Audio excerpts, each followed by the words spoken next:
Welcome, everybody. Thank you for joining. This is Two-Way Tonight. It's June 19th. It's a Thursday, and it's 6 o'clock here in the East.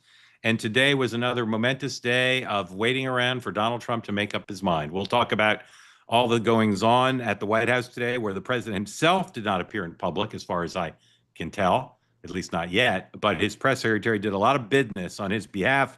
Let's start right off the bat. Here's Karoline Leavitt, number 2 at the White House today. Regarding the ongoing situation in Iran, I know there has been a lot of speculation amongst all of you in the media regarding the president's decision-making and whether or not the United States will be directly involved.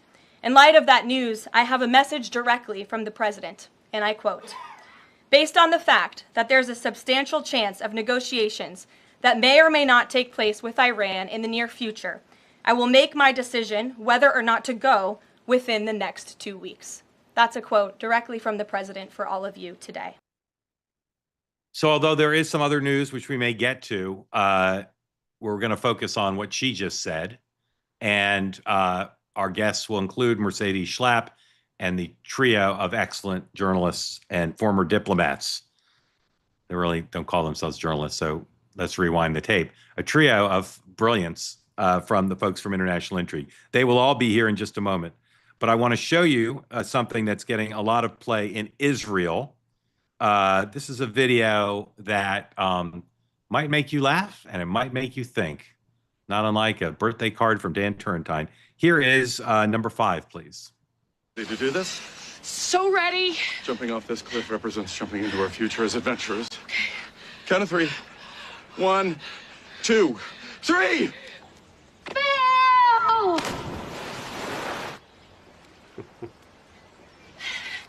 Honey, what happened? I'm so sorry. I bailed at the last second, but I'm ready now. I promise. All right. Ready? 1, 2, 3! Come on! Oh, hey, there you are. Uh-huh. I feel like you jumped on 2. Oh, honey, jumping. It's fun. It's really fun, but the point was to do it with you. So if that's going to be a problem, No, I definitely want to do it. It's just that I'm having a hard time getting my legs to cooperate. Okay. You're going to have to push me. You sure? Yes. Just one hard push, and I'm good. Okay. Here we go! Oh, come on! All right. As a political strategist Homer Simpson would say, it's funny. It's funny because it's true. And a lot of speculation now. Did the president blink? Is this another case of taco? Is the president masterfully playing a hand to end this conflict and remove Iran's nuclear and ballistic missile threat without firing a shot? Is this some clever maneuver based on what the Pentagon's saying about the weather? Nobody I know knows, but we'll talk about that at some length today with, again, our great guests. I want to show you one other thing here. This is Karoline Leavitt talking about, this is number 3, Karoline Leavitt talking about correspondence between the U.S. and Iran. As for correspondence between the United States and the Iranians, I can confirm that correspondence has continued. As you know, we were engaged with 6 rounds of negotiations with them in both indirect and direct ways. So where we're headed now, we don't know. The president's language about 2 weeks. Those of you who are students of Donald Trump know he regularly says something will happen in 2 weeks or within 2 weeks, and typically it doesn't. But some people think this could be another master smokescreen, and he's going to launch an attack tomorrow. But the preponderance of speculation, I would say, leans towards saying he's not in any rush. We talked about that on this program. We talked about it on the morning meeting. There's really no rush. The Israelis aren't saying you got to send the B-52s today. Israel will continue along, and so this is going to be our first topic. And I'll bring our guests in a moment, but I will remind you this program is sponsored by Cozy Earth. There are new sponsors, and they are perfectly timed to join us now because it is summer. And while their clothes are fashionable and stylish and comfortable, they also are wicking away the moisture from your body. Heat and moisture wicking away, whether you're sleeping or walking around, or like Dan walking in Central Park, where today I can tell you even Dan would be perspiring. If you buy their sheets, you get the 100-day night sleep trial.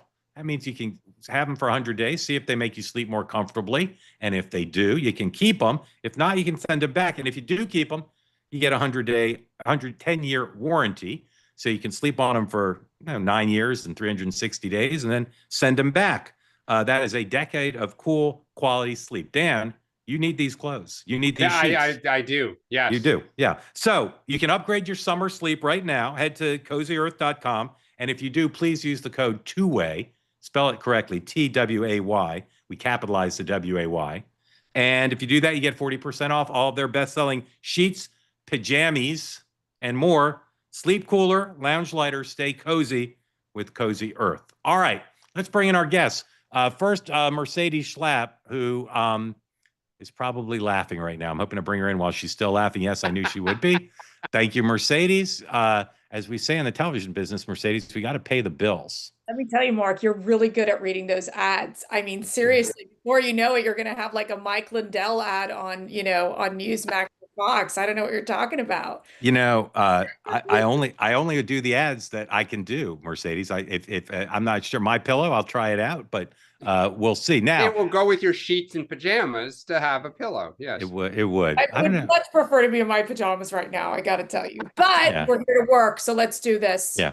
All right. So here are the folks from International Intrigue. They've been here before, but we have so many new people who've never seen them before. Let's do a little intro. John and Jeremy and Helen are former diplomats, all from Australia, who decided during COVID that the diplomatic dodge was not what they wanted to keep doing, and they started a newsletter. I've said it whenever they've been on. If you don't currently subscribe, you should, and I'll give you 40% off the list price, which is $0. You can read their newsletter for free, so you don't need 40% off. And it is unique in the marketplace. It is spectacularly great and comes out 5 days a week. And I'm going to let John describe it in a minute. But first, I'm going to tell you, when I first met Helen, and I wanted to have her say something funny, and I asked her for her favorite Australian idiom. I bring it up every time because it's my favorite thing about International Intrigue. Helen, what's your favorite Australian idiom? I'm on the spot now. I'm not sure what I said. I better go and fact check myself. All right, I'll remind you. It means you use it when you're in a situation where you're saying, we're not here to mess around. Yeah. Oh, we're not. Bob Jungle is a good one. We're not here to fuck spiders is the other one. Yeah, we're not here to fuck spiders. Which is exactly what you thought I said. Yeah, when we're not here to fuck spiders is the finest idiom in any language I've ever heard. I'm sure there's some good like Uruguay ones and Thai ones, but that's the best one. So, John, Jeremy, and Helen, welcome and thank you. Their coverage of this story is spectacular, and there's now 6 of us here, and we're going to get going. And we'll start with John. John, just tell people a little bit more about International Intrigue, where they can get it, what it does that is unique in the marketplace. Thanks, Mark. Hi, everybody. Yes, so it's a 5-minute morning read in your inbox. You can get it at if you just Google International Intrigue, you'll find it. It's the first website. What we do is we basically take the day's geopolitical international news, stuff that we think we know a little bit more than the average about. We don't do domestic politics, just international geopolitical events. Very apolitical, right down the middle, and we tell you what we think it means. Helen and I founded this because we were wondering if we couldn't get through most of the international news without falling asleep. How the hell can the average kind of person get through it? So we try to make it funny. Jeremy's our managing editor, and I tell you, he's a funny guy. He manages to sneak in more than the average amount of jokes into a news story. So you can get it at internationalintrigue.io, or as I say, Google it. 5 minutes. It's a main story and then a pretty good roundup of what we think's going on in the world. Yeah, and John and Helen live in the U.S. and Jeremy lives in Australia. And I every day when I read the newsletter, I imagine Jeremy sitting down at the keyboard, rolling up his sleeves, and saying, "We're not here to fuck spiders. We're here to write a newsletter." It's the company all right, motto. let's go around. I want everybody to weigh in. What is your interpretation, briefly? What is your interpretation of President Trump's the announcement today by his press secretary that he's basically taking 2 weeks to think it over and engage in conversations with the Iranians. Mercedes, you first, please. Well, I'm really trying to log into International Intrigue right now, but they're asking me like 100 questions, Mark, so I'm going to get through them first. But to answer your question, because I can multitask as a mother of five, I think that, I think in understanding President Trump, the way he functions, the way I have seen him firsthand function is to basically keep this element of surprise, right? It's this kind of psychological warfare that he's playing, where he's basically telling the Ayatollah, look, I know exactly where you are. You're an easy target. But he really, really wants to hone in and see if there's any possibility of negotiations with Iran. He does not want to go into this war. I'm telling you. He's criticized George W. Bush with the Iraq War. His goal, ever since I worked with him in the first term and even in his first presidential campaign, was very much one of how do we end these wars? And so this idea that it is not a comfortable place for Donald Trump to want to go into a war. So if he's going to go in, it's because he knows that it has to be 100% successful and that it's got to be very short. He not anything that can be prolonged in any way. And I just want to add, so if they focus in on the Fordow nuclear facility and make that their main target, and then say, look, Israel, this is as far as we're going to go, and we're going to assist you, but we don't want to be their part, like at the same level of where Israel's at in terms of Israel's, basically moving forward aggressively, knowing that Iran should not have a nuclear weapon and let Israel be the lead and the U.S. in a supportive role. I think President Trump can be comfortable with that, but I don't think President Trump wants to be in this kind of equal footing with Israel when it comes to, bombing the nuclear facility and then going into the next thing and then figuring out what the regime change is going to look like. That's where I think that's why you're seeing, I think, this very calculated and paused motion coming from President Trump right now. Helen, what's your view of the pause, please? Yeah, I couldn't agree more, Mercedes. I mean, first of all, congrats, 5 kids. Wow, and multitasking. It's very impressive. I think, look, she's exactly right. I think President Trump knows that US involvement would be the trump card in this case.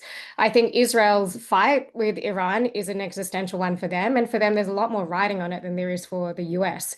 And so as much as possible, US is going to deploy their weapons strategically, their military presence around the region strategically, and pressure Iran to come to the table. I mean, really, Iran has kind of been defamed. Everyone loves saying that word, but really they've been decapitated militarily around the region. They've lost all their Shiite proxies.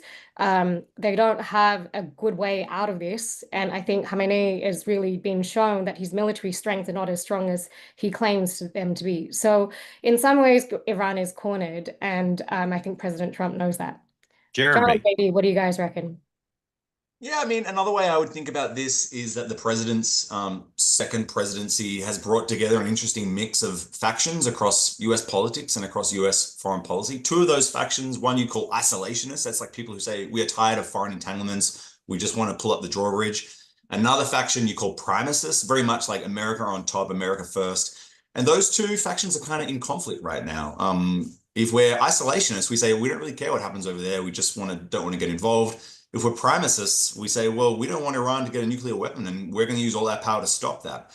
So the president, he's sort of said things along both of those 2 lines. They're in conflict right now. And I think a couple of weeks gives him time to figure out a way that enables him to keep both, sides of his own approach in check and his own factions in check. Yeah, that's just one way that he might be thinking about it. Yeah. John McCain used to say, everything's been said, but not everybody's had a chance to say it. But I'm confident you have something different to say. Or at least to add. I'm sure you covered the 2016 race pretty closely, Mark. And I'm reminded of that comment. I think it was a 2016 race. It must have been when Trump said that he was sick of American foreign policy announcing what they're going to do before they do it and having, weeks lead up about what we're going to attack. Right. And I think that still sticks with Trump, right? He loves being unpredictable. He loves the idea of, well, maybe, you better play your cards right, or I'll I've got all options on the table and I'm not going to tell you what they are. I agree completely with Mercedes. I think that Trump does not want to go in. I think he wants 2 weeks for Israel to finish what it considers its business, which that's also a bit of I'm not sure what they think they're doing there too. I mean, you see obviously the nuclear attacks, but today the defense minister said that the Ayatollah can't live now that the hospital was attacked in Israel overnight. So there's a little bit of mission creep going on the Israeli side, and I think President Trump probably pretty sensibly goes, "Oh boy, let's just buy ourselves some time here before we commit to anything." And hopefully in the 2 weeks, from his perspective, from America's perspective, but from everyone's perspective, in the 2 weeks it kind of resolves itself. But yeah, that's what I see going on. Okay, if you want to get in on the conversation with the esteemed group, please raise your hand if you're here on the two-way platform. If you're watching on X or on YouTube, don't raise your hand and do not put smack in the chat. I watched the Dan earlier show today, the group chat I watched on YouTube, and I went into the chat and I warned people not to put smack in the chat, and hilarity ensued. That's all I can say. You can go read the chat. It's still up there. Dan, what's your view of the delay? And let me ask it to you. Actually, I wanted to ask you this way. You and I and many others on here are fascinated by how Donald Trump, like Bill Clinton before him, just plays by different rules. If Barack Obama or Joe Biden or George Bush, regardless of party, had basically sent signals for 3 days through his aides on background, we're going to do this, and then said, I'm going to wait for 2 weeks, it would be taco. It would be, this American president's credibility. They can't draw a red line and then back off. And yet everybody's just treating this like Taco Day. So Taco Thursday. So do you think that credibility is an issue here, or this is Trump being Trump and somehow he gets away with it? I think it's the latter. I think, overseas, he may lose a little bit of credibility, but, all politics is local, and domestically, I think the reason that he still has credibility is most people are probably relieved that he is appropriately apprehensive, that he is being cautious. I think if you look at most polls, while they're overwhelming, people say, kind of in a vacuum, Israel or Iran should not have a bomb, they're also pretty clear they don't want U.S. military involvement. And I think, Mark, you've been saying this, Mercedes, you said it, like ideally we bomb the Fedoro complex. That's the end of it. But I think Trump knows the reality is, or there is an extreme risk that is not the end of our involvement, that somehow we have to further assist Israel. Then what do you do with the regime? And so, I would love to kind of mock them and spike the football that it's taco, but as an American, and I think a lot of Democrats, we are relieved that he is being cautious and taking his time. All right. I want to go back to the International Intrigue folks and Mercedes and just throw it open. Anybody can jump in. I continue to be amazed, even though I can list some of the factors, at the reaction in Asia and Europe and the Middle East to Israel bombing Iran. Like, this is something we've been thinking about for 30 years. And you got the German chancellor saying, great, thanks for doing it, on the record. And then you've got muted reaction from Saudi Arabia, et cetera. So how do you all explain that? Is this, well, I won't even offer options.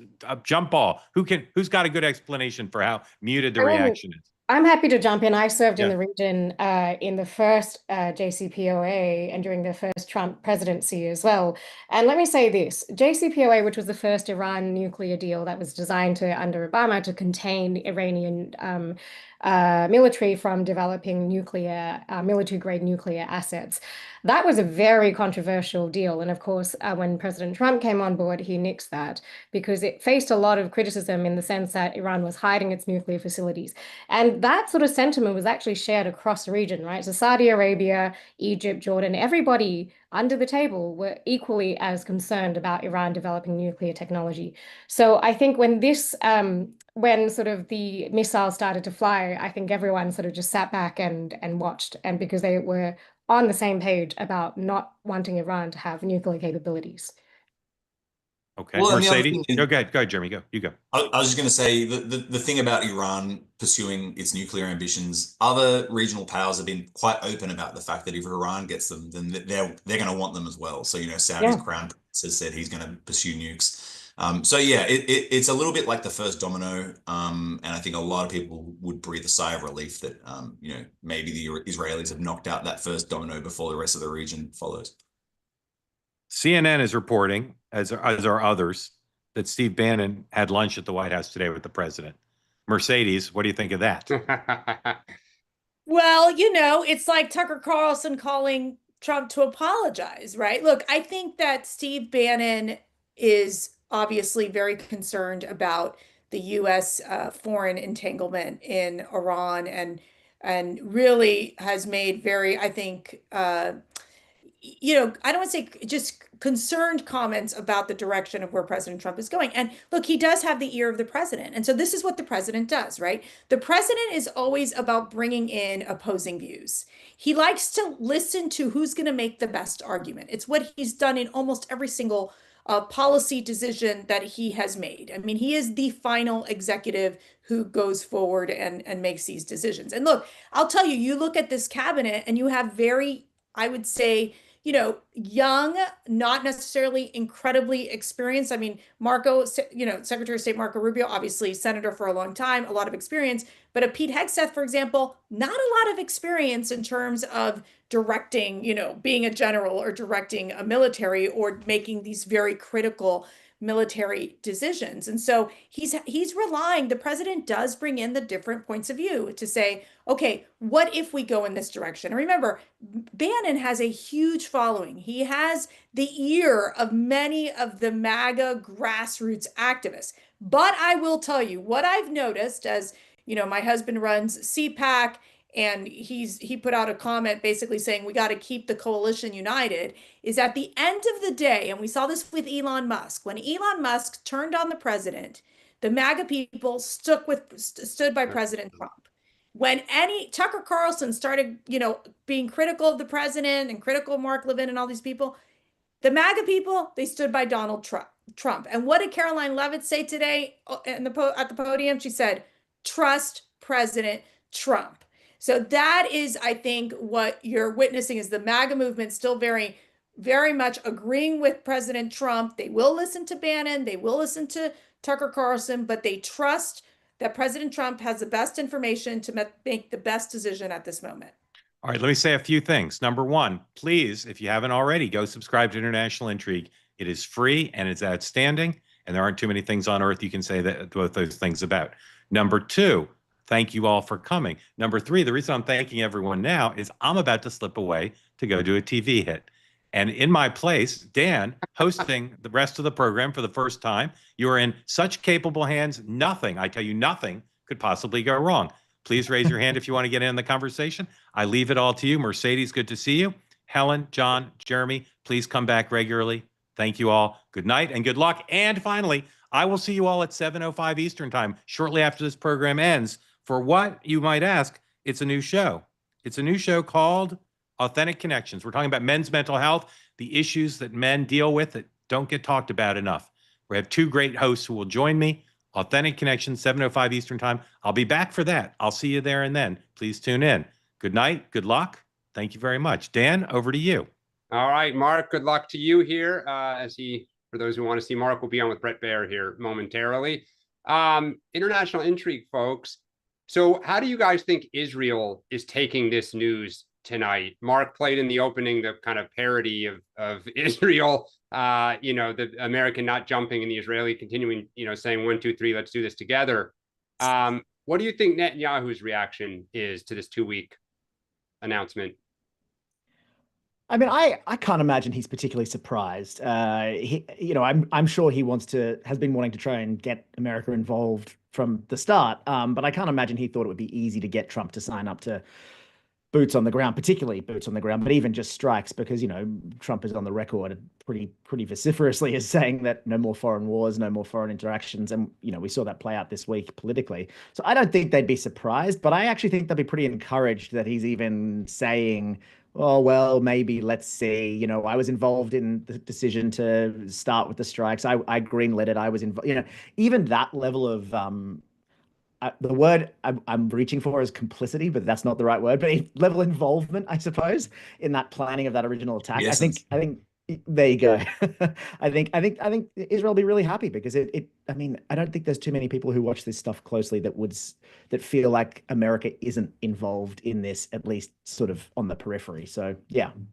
So if Trump cuts a deal, though, let's say play this out. There is a negotiation. There is some agreement to like a tariff deal. There's a 30-day pause. They're going to keep.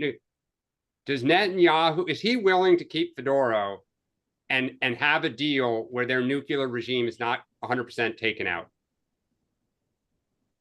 Well, I mean, Bibi's on the, it's been quite clear he's been quite frustrated in the way that the US president has gone and negotiated directly with some Israeli foes, like the Houthis and the Iranians over the last couple of months. So, yeah, I mean, I think Bibi will be a little bit anxious that whatever emerges through the current talks that are resuming this week, that it may well again, in Bibi's view, leave Israel out in the lurch. So yeah, I think there'll be anxiety there. I think still though, Bibi decided to shoot his shot. There were a few different factors that made him feel like it was the right moment. He's been talking about this for decades.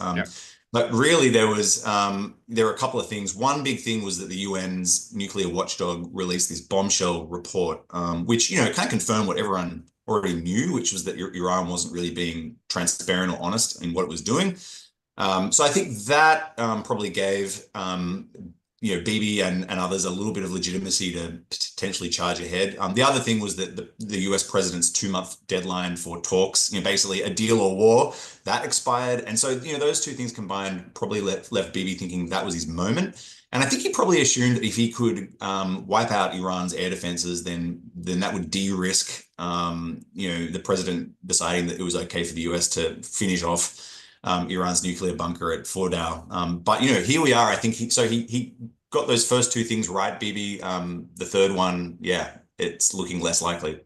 I think Bibi really feels like he can do this alone. Like, I really do believe so. I think that they have become so sophisticated with their targeted drone attacks and taking out military leadership. You saw that happen in Lebanon, for example, against Hezbollah, and then you're seeing that play out in Iran.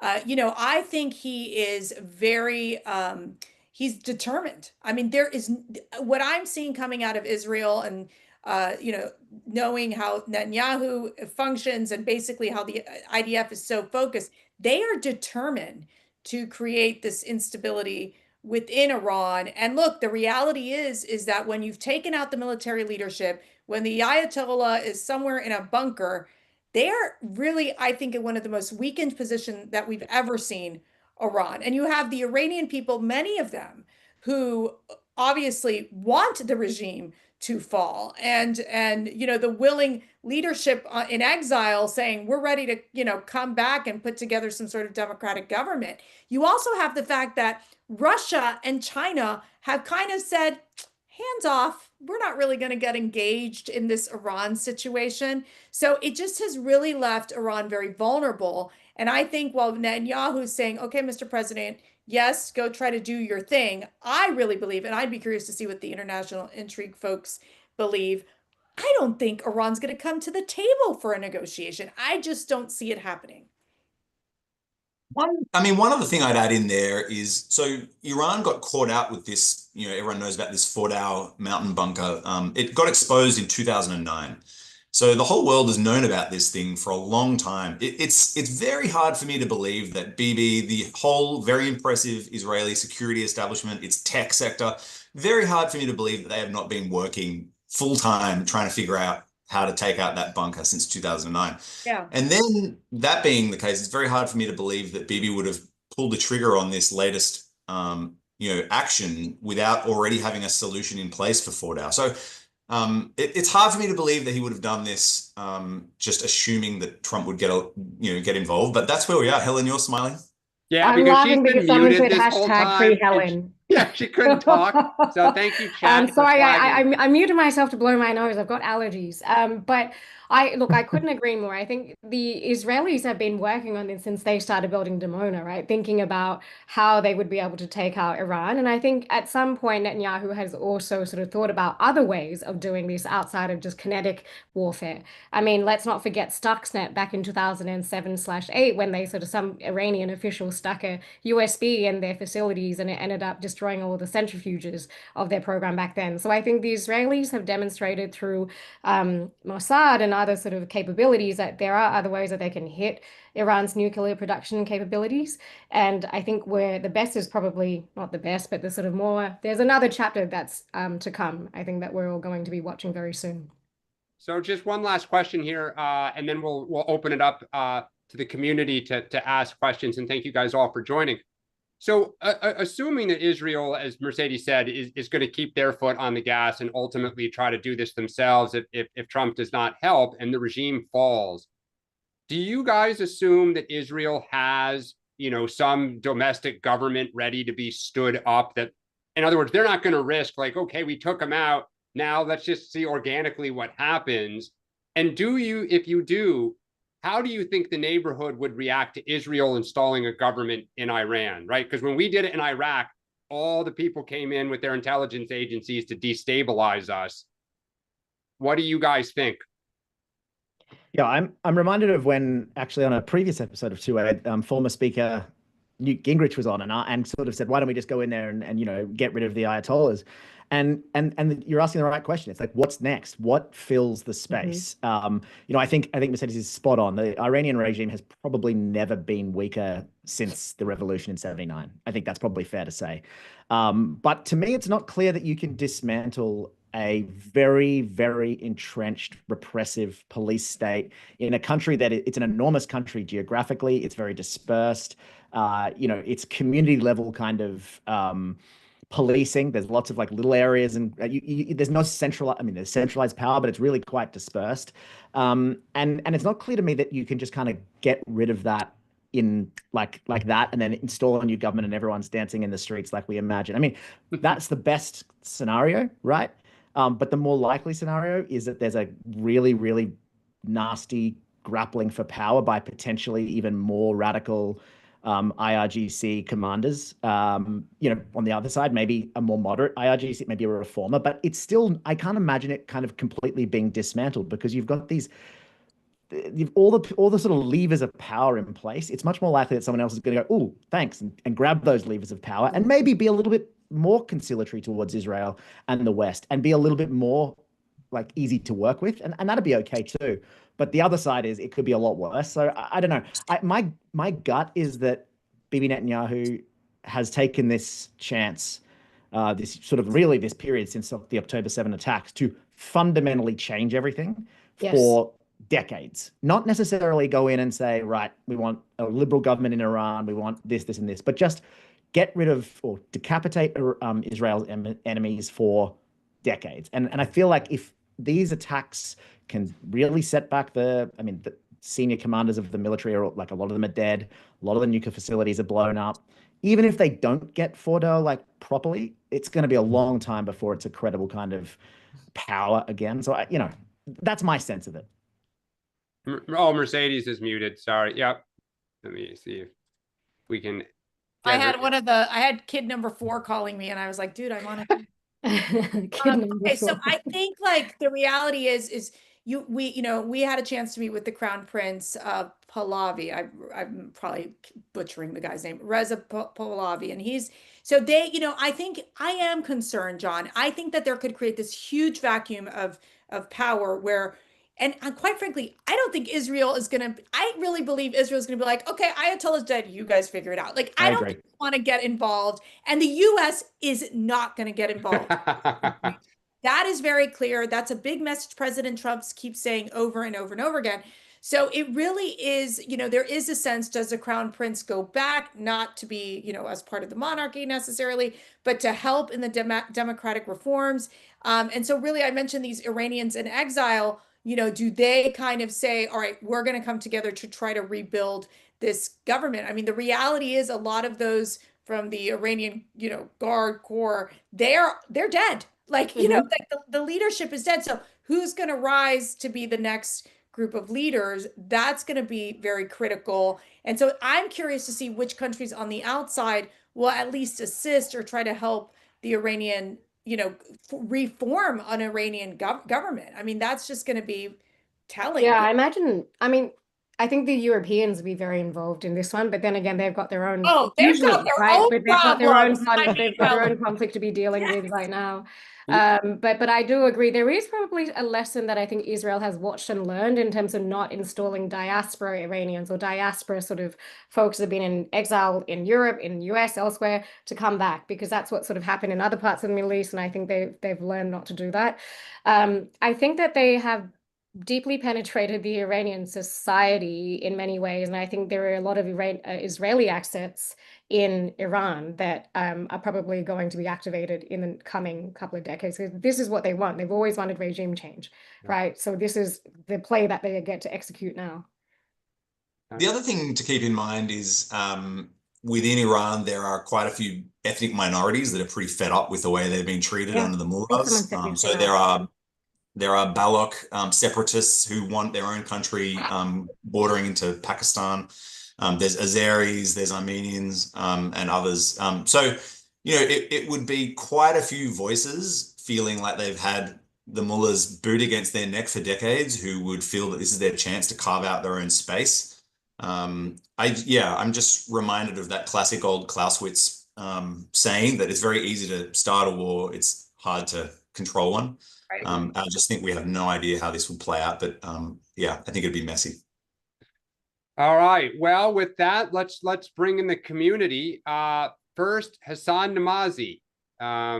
If two-way folks can unmute and pin. Yep. Hi there, it's Hassan's wife, Nazi Namazi. Hello. But I can produce him for you if you want. Thank Just you. first, tell us. I know where you guys are, but tell everyone where you are and what's on your mind. Where you guys live. Well, right now we're in New York, and we sort of live everywhere and nowhere in particular. And we are, Hassan was actually born in Washington, D.C., but I was born in Iran. He only spent about 7-8 years of his life there. I lived there until September 17, 1978, when I left Iran for the last time. And didn't know it was the last time, but it turned out to be. So my question, and as you can imagine, like I'm a total wreck, hoping for a good outcome in this terrible situation. My question to our Australian friends is, the ostensive reason for this is to take Iran's nuclear capability, the mullahs' nuclear capabilities away from them. The subtext, as you have discussed, is regime change. Who do the Israelis and the Americans think if I wish there was regime change. So I'm a regime change girl all the way. But who do they imagine would be the next, even where would the next leadership of Iran come from? I mean, to me, the nightmare scenario is you take these vile guys out, and then we end up with ISIS, Daesh, whatever the Persian version of that is. So that's my question. Who knows, really? But if I were in Mossad, I would have spent the last couple of decades cultivating a friendly faction within Iran's military or its guard corps. Yeah. And when the opportunity arises, you activate it, parachute them into power. So there's a degree of stability there and familiarity, but starts to steer the country towards a new trajectory. That's pure speculation. The reality is we've seen plenty of examples of where countries have tried regime change, not really thought it through. I fear that may well be the case this time around. Maybe the premise of your question is too generous in implying that there even is a plan. I don't know. Really? You think there's, we can't at the same time say Israel is very smart and has astute intelligence that they deploy effectively, which I believe all of that to be true. And then they have no game plan? I think for a long time, and sorry, please remind me of your name. Nazi. Nazi, thank you for your question. I'm really sorry you've not been able to return to Iran. It's a beautiful country. I think that for a while Israel was hoping the moderate quote unquote faction under Rouhani would gain some traction. And I know that the Israelis who I'd spoken to sort of 6-7 years ago were very much behind them and supporting elements of that more moderate, progressive, right? Not necessarily liberal, but progressive in terms of pro-change, pro sort of anti-Khamenei faction faction, anti-IRGC expansionist Shiite military movement faction to come to the fore. But I think right now, from what I've seen, a lot of the sort of top contenders are still these diaspora Iranians who would go back and lead, because I think there's just a real lack of information coming out of Iran because not a lot of Western journalists are there. And by the way, Australia is the only Five Eyes country that's actually operating in Iran. Until a couple of days ago, I think we've now closed our embassy. And so in terms of intelligence sharing, there is not a lot of information coming out of there. But I think that the lack of information doesn't mean that there is no sort of plan already in place. Can I just add too, like you can have all the plans in the world that you want, but if a regime falls, things move real quick, and you can't necessarily control the things you kind of unleash. So I would say, like, I have no doubt that Israel has been, oh, this would be ideal. We'll cultivate these folks. We'll put those people in power. I saw reports also and had a conversation with an Iran expert in the UK actually, who said that he was watching how a lot of the Israeli missile strikes were taking out some of the more radical IRGC commanders and leaving a lot of the more reformist ones alive, even if they were senior. So it wasn't just hitting the most senior folks, it was hitting the most senior, really radical folks, which would tell you that they have this idea of creating a power vacuum that hopefully is filled by reformists. But then, you know, even if Iranians do dislike the mullahs, I don't think there's much love lost for the Israelis there either. So if it was like a sense that, oh, this is the Israeli-backed candidates, you know, there's just a lot of things that can go wrong, even if you've got the best plans, I guess is what I would say. Just real two quick things. I do think that the Islamic Revolutionary Guard Corps, like they'll probably have to put in or impose martial law. I mean, there's going to need to be some sort of control, right? Like if all chaos breaks out, you're going to need to figure out a way to, you know, bring the control back in order. I did find it fascinating, and I'd love to get the Intrigue folks' opinion on this, that Netanyahu directly addressed the Iranian people, like kind of saying, like, I'm coming in to, you know, save you from this awful regime. So it was, I just found that to be so fascinating, Netanyahu taking that position of sending a direct message to the people of Iran. And I'm wondering, like, how does that play out within Iran? Well, I thought the message was also pretty interestingly crafted in the way that he appealed to the Jewish and the Persian people's thousands of years of history and brotherhood. Right. He was respectful in the way that he described Persian civilization, and sort of described this recent blip of oppression under the mullahs as, you know, as an unjust you know, moment in an otherwise glorious history. So, you know, I thought it was interestingly and, you know, strategically crafted. But, you know, whether or not the people on the ground in Iran are really listening to that at that point, it's hard to know. John? Well, I was just going to say that Iran and Israel have a long history of cooperation too, which I guess gets lost before the revolution. I mean, the Shah and Israel work closely together against Iraq, and you know, so it's not like if you've grown up in kind of the last 30 or 40 years, it seems like, you know, it's always been like this, but things change quickly, and they can go back to the previous ways pretty quick as well. Yeah, and I think the Jewish people have always remembered that the Iranian Jews were there for a long time before, you know, coming out of Israel. And so there's a lot of kind of, from a ancient civilizations perspective, you know, Persians and Jews have a lot of common or shared sort of memories as well. Well, But we can't end up in a situation, Dan, where you're looking at when you oust a leader, you end up in a situation like Afghanistan and Libya. That creates huge destabilization in a country, right? Yeah, and we obviously have a vested interest in that outcome as a country. Thank you so much for the great question, and please say hi to Hassan for us.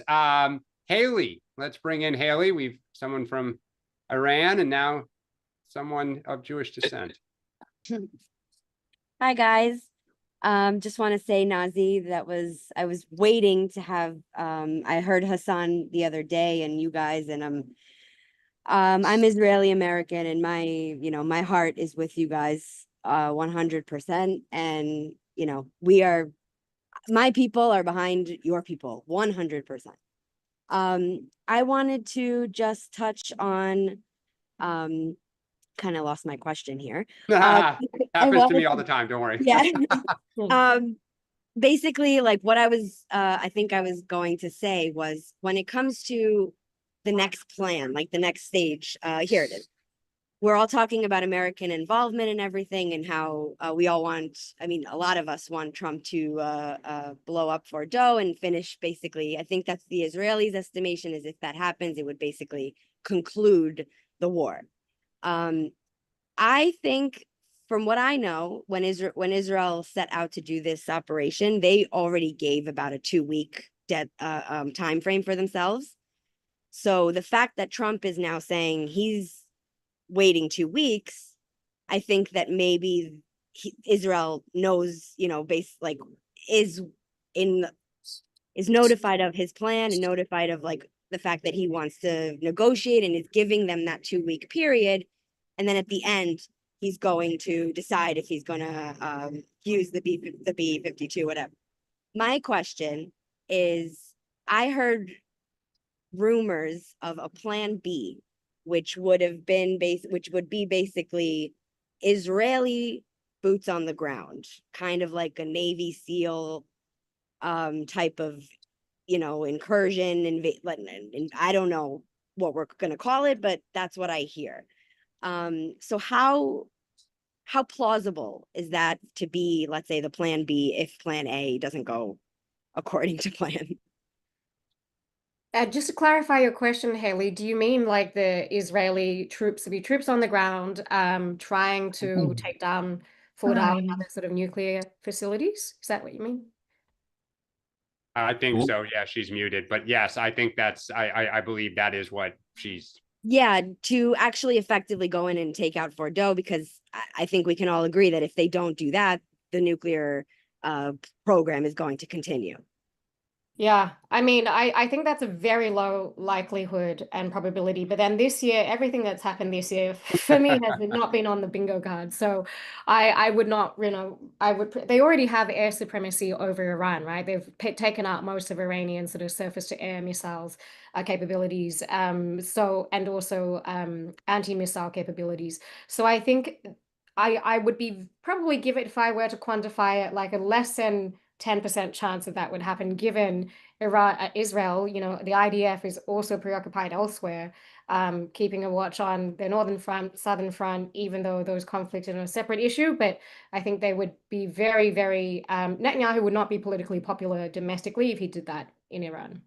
I would just say, though, just another way to think about it, Helen, totally agree. But there is precedent. About 6 months ago, Israeli special forces popped up in Syria, and in about 2 hours destroyed a Hezbollah Iran hub there, and they were gone. And so I don't. It's not a perfect comparison, because Syria was in chaos, and there was more of a vacuum for.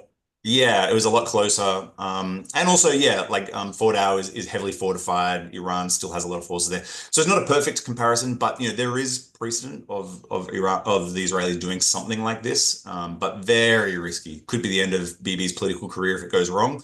And if there's one thing we know about Bibi, it's, he likes to survive politically. Mercedes, if they were to do that, the Israelis, and it did not go well, do you think the pressure would go up on Donald Trump, domestically here? You got to come in and finish, help them finish this job. Or do you think he says, this is why I was hesitant to begin with? Your second point. Yeah. It sounded very Trumpian, Dan. That's so great. I think the president has no desire to put boots on the ground. That is not where he will want to go. That's why I think he's being so careful how to move forward. Now, it's very funny. It's not actually funny, but it's interesting, Haley, because I heard the same thing just today, a couple of hours ago, from a good source, saying that the IDF has talked about putting boots on the ground in Iran. Look, the one thing I know in just spending time in Israel and spending time with members of the IDF is they're so unafraid. They just will fight till the death. I mean, there is no, I think Americans, when you hear the siren and I was in Jerusalem, I hear the siren, and, we were at someone's house and okay, we got to go to the bunker. You freak out. You're just kind of like, what? We don't see this in America, right? In Israel, they are so used to this that when you talk to the Israelis and the trauma that, you see those people in southern Israel, what they experienced on October 7th, and you just wonder how they function every day. So I do believe like they're just fearless. Like they are just fearless. But I agree, Dan. I just don't see how President Trump would even consider putting boots on the ground in Iran. But I do think it brings up a really interesting point that I do hope that the administration, while we're not talking regime change, we should be very involved in really crafting, like helping build that government. And I know like the Trump administration does not want to get anything anywhere near nation building. But the reality is, to avoid a future Iranian nuclear country, you're going to want the US to be involved. And I don't want the Europeans involved in this process, for crying out loud. I mean, they're disastrous. They can't even manage their own region. Like, I prefer the US, Israel, allies that would want to help rebuild that country. You know, Mercedes, though, but a question, though. One of the big MAGA objections to Ukraine is the amount of money we've spent in that country and continue to spend on weaponry and everything. Do you think Donald Trump would be willing to commit, tens, if not hundreds of billions of dollars to help rebuild? For the reason that you said, which is the alternative is it's a vacuum and it's worse than it is today.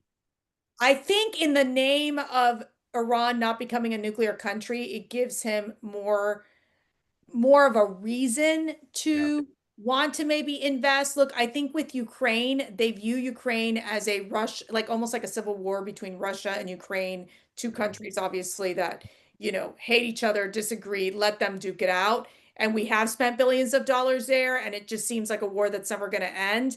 I think with Iran, the president's biggest concern is we don't want to be in a situation where they're back in the hands of, these very, anti-American, anti-Israeli, anti-Western civilization type of leadership. And so you're right. He is very hesitant when it comes to investing, putting more foreign money somewhere else. I mean, he wants to invest that money here in America. Yeah. Haley, thank you so much. It's always great to hear from you. Peter Pierce. See if we can unmute him and bring him in. Let's see. Okay. There you are. Yep. You guys can hear me? Okay. Yes, sir. Okay. Peter, great. where are you? Okay. Hey, I'm native Californian. I'm in Orange County, California. I'm retired. I'm an attorney now, but I'm a retired colonel in the U.S. Army Military Intelligence. And I reserves and active duty. I did a combat tour in Iraq. Traditional Republican, but I've been a staunch MAGA person since 2016. I guess I'm not sure I met you, Mercedes. I met your other half at CPAC since he was running around running things, right? So anyway, but anyhow, and welcome to our distinguished allies from down under. But anyway, what I wanted to ask, and I can't imagine this is how things have changed. I read Seymour Hersh on a regular basis, and he, for those of you who don't, that gives away my age. I'm sure most of you know him. I mean, for my entire life, he represented everything that I hated, right? I mean, he was the quintessential anti-war liberal left journalist, right? And who made his name, of course, is the one who uncovered the My Lai massacre. He wrote today, and again, after my tour in Iraq, suddenly Seymour doesn't seem quite as loathsome as I used to think. But anyway, having said that, he said today that it's a done deal, that there is going to be a strike. It's going to be a limited strike, and it's going to begin this weekend. And the reason why it's not beginning like now is the president wants to begin it so that it has the most, I guess it would begin Friday afternoon, our time, so that it would have its most limited effect on the markets, on the financial markets. But again, it would be a very limited strike, and we would be concentrating on the nuclear facility because only our B-2s can probably, make the airstrike. And again, it would be a campaign. It wouldn't be just one strike, but it would be a short campaign. And then he also said that the Israelis have an air campaign that now they're going to begin bombing the IRGC barracks, right?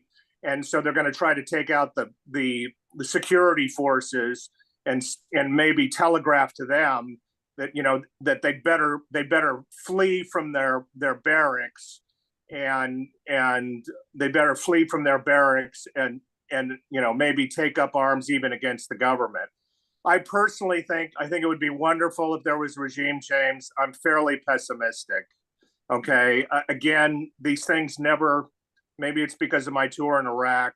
These things never work out like we want them to, and you know, we've tried to have regime changes my entire life, right? My entire life, beginning in Cuba, right? And North Korea and all these places where we were going to make a regime change, and they just never seem to work out. That said, I certainly support the idea of us being involved. You know, if the president wants to do it, I, you know, fully support him. And again, it sounds like we would only be involved because only the U.S. Air Force has the capabilities to take out the site, and that would be our only involvement besides supporting the Israelis. Anyway, what do you guys think? You really think we're going to have a 2-week delay, or is Seymour's? I think Pete Hegseth, he's a pretty sharp guy. I think Pete Hegseth should call you immediately, Peter, and hire you like tomorrow. Like, where have you been? What are you doing? "Quote unquote retired." Like, come on. Okay, Come join us here in this crazy swampy town that we live in. All right. You know, I'm I going would. to be working in Washington very soon, and I'm going to be cryptic about what I'm doing, but it's not with regards to the. It's not with regard. I'm not going to be working at the Pentagon, and I'll leave it at that. Okay. Good. I would say, Peter, I mean, your own experiences serving in Iraq, thank you for your service there. I think it would be hard to have had that experience and not come out very skeptical about the ability of outside militaries to enact regime change. So, you know, I can understand where you're coming from there. One counterpoint I would offer is that there is one semi-recent example of US pushed regime change, which is Panama. But again, I'm sorry, Jeremy, where did Panama. Okay. Yes. Yeah, getting rid of Noriega. But again, just a very different situation. I think a little more, you know, a simpler journey to get started on there. As for Seymour Hersh, I mean, you know, he's a Pulitzer Prize winner. He's got a lot of credibility. My own personal view is I think his hit rate has lowered in recent years, and so I you know, will know this weekend whether he's right or not. But my gut is based on his recent hit rate that you know, it's an interesting voice to hear, but I don't know whether I'd be putting too much on where he sees things headed right now. Peter, thank you so much, and thank you all for joining this evening. John, Helen, Mercedes, everyone, thank you guys for coming on. That was an awesome conversation and a lot of insight that I think, you know, we haven't heard to date. Just quickly, I want to remind everyone that just coming up here in just a few minutes is the premiere of Authentic Connections with co-hosts Jeff Singer and Dr. Richard Gabel. If I mispronounced that, I'm sorry. To talk about open the door for men to deal with their thoughts and feelings in healthy ways. So if you want, jump over. That'll be starting here in just a few minutes. Mark will be back on. Thank you, everyone, for joining, and we'll see you tomorrow. Have a good evening. Thanks, everyone. Thanks, everyone.